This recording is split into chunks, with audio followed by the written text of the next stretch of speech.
حضرت عبداللہ بن عمرو بن عاص رضی اللہ عنہما کہتے ہیں کہ مدینے کا ایک آدمی جو وہیں پیدا ہونے والوں میں سے تھا مر گیا تو رسول اللہ صلی اللہ علیہ وسلم نے اس کی جنازے کی نماز پڑھائی، پھر فرمایا کاش یہ شخص اپنے پیدائش کی جگہ کے علاوہ کہیں اور مرا ہوتا۔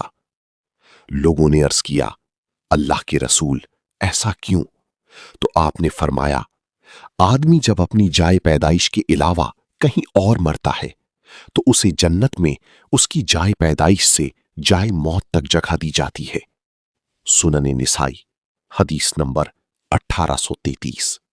حضرت انس رضی اللہ عنہ کہتی ہیں کہ رسول اللہ صلی اللہ علیہ وسلم نے فرمایا تم موت کی دعا نہ کرو اور نہ ہی اس کی تمنا، مگر جسے دعا کرنا ضروری ہو وہ کہے اللہم احیینی ما کانت الحیات خیرا لی وتوفنی اذا کانت الوفات خیرا لی۔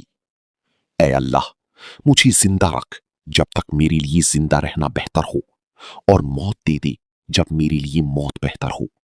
سنن نسائی حدیث نمبر 1830۔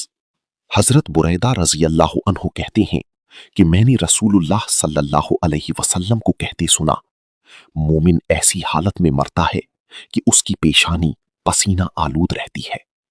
سنن نسائی حدیث نمبر 1830۔